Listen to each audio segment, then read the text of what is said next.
We would now like to welcome co-chair of PrideTT, Mr. Rudolph Hanamji, to deliver opening remarks.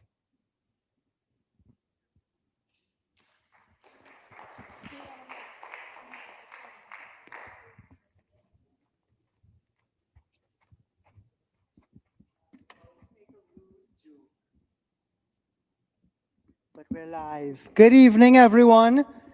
Welcome to PrideTT's 5th anniversary media launch. Aren't you all excited about that? 5 years. Do I look any older?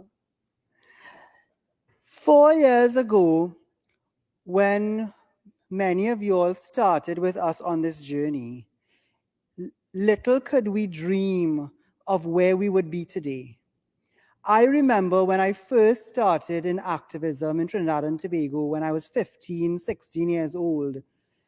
Back then, the names of persons like Cyrus Sylvester, Eswick Padmore, Danny James, Faye Ferdinandus, Sharon Motley were some of the known activists in the field, and the struggles that they faced to access resources, to bring the community together, and to be visible were insurmountable at times.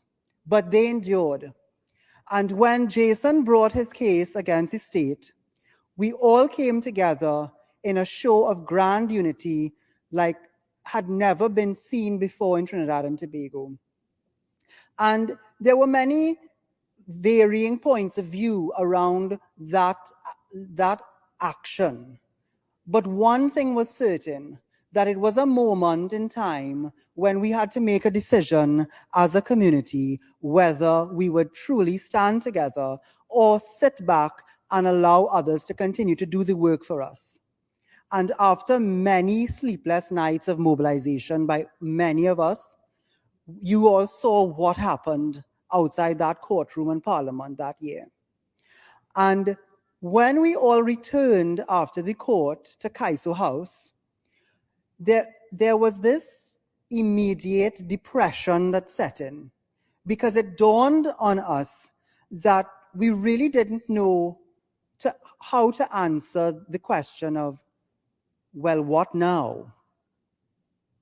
And I will never forget that in the din and chatter, Sharon Motley screamed out, and for those of you all who know her, I'm not going to do her accent justice, but all you know what I always wanted? A pride parade in Trinidad.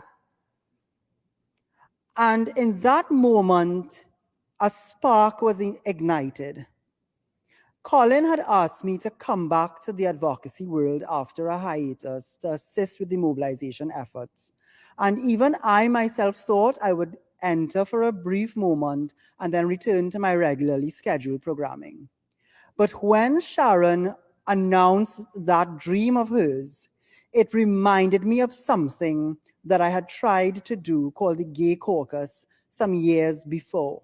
As a matter of fact, it's documented on my Facebook page, where I invited Josh Ryan and a few other friends to my home, and we had a discussion about how we could actually create a series of events. We didn't call it Pride back then, but a different type of gay scene in Trinidad and Tobago to really showcase our community, our leaders, and our upcoming stars. It didn't really take off, but when I was reminded of that meeting, I immediately decided that I had to continue to commit to this work that we had started. And with the support of about 30 stakeholders that year, and just as many people in a committee, we were able to hold the very first PrideTT celebrations in Trinidad and Tobago. It took a lot of effort, it took a lot of trust, and it took a lot of sacrifice. The main critical success factor was the simple fact that no matter whom we turned to, everyone said yes. That was all it took, a yes. Some persons assisted by giving of their art, just as Brian just did. Others gave of their time, their resources, their skills. And that is how PrideTT was able to grow and to sustain itself for 5 years. But you know, we've lost some of those people along the way. I mean, we've had the memorials, you know the names, I'm sure. But I really have to stand here and thank Anthony Medina in particular. Because when even some people within the community said that this would never happen, he said to me, I know you can do it, and we'll all help. And that's exactly what we did. And now our Pride is a model for others around the world in the region. Our Pride has been able to create visibility in a space and a time when people thought it would not be possible. I remember Hayden, he was supposed to be here tonight. I remember Hayden crying on my shoulder on that music truck when we left the parade grounds that first year. That was the history that all of you all helped to make, and that's why we invited you back for this launch, to mark a milestone. It's not easy to sustain something for even 2 years, far less 5 years, but we've been able to do it. But I would be very selfish in my thinking if I believed that leadership resides only in myself. I found myself in a space and time where I had certain privileges and resources that I could call upon. And I believe that over the last few years, I have done my best to create succession planning and an environment where even if I am not as present as I used to be, you all, the supporters of this organization and its efforts, will continue to support those who take up the mantle. I signaled last year that this would be my last year as the chair of this organization. And it's bittersweet because when you help to build something, you have a certain perspective, a vision of where it should go. But at the same time, I have to call upon my corporate training that you must have the ability to allow space for others and trust that things can go in that direction, in a new direction, in your direction. Over the last few years, we have made a concerted effort year after year to include almost everybody, to the point where the organizing committee will pull their hair out and say, why are you adding something else to the calendar? We have traveled as far as San Fernando and Tobago to try and create subgroups. We have used the monies and resources to fund other groups' activities.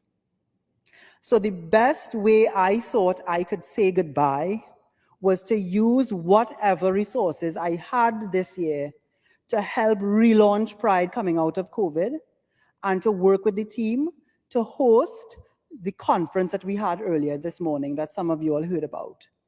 That is a new direction for where we want to take advocacy and to support the work that others have been doing over the years. So that is my last active gift, if you will. I will remain with the organization to assist, but it will be in the background. And there are some key projects that I would like to focus on, but I believe there are many of you all in this room, young people especially, who can come forward and take Pride into the next 5 years. So I really wanted to thank all of you all on behalf of the committee and the team, and all of the lives that each of you has helped to save, and the legacies that you have helped to maintain. I always say you may never know the life that you have saved, but trust me, through each of your efforts, somebody's life has been saved or touched in our community. And one day, that person will contribute to the rest of our history. So give yourselves a round of applause. Give the team of PrideTT for the last 5 years a round of applause.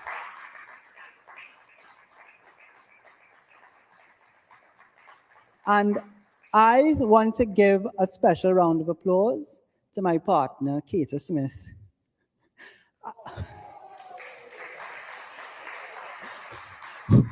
who continues to run behind me to every event and has been my backbone through this entire process as well. And thank you very much to all of you. So all the best. Happy Pride 2022.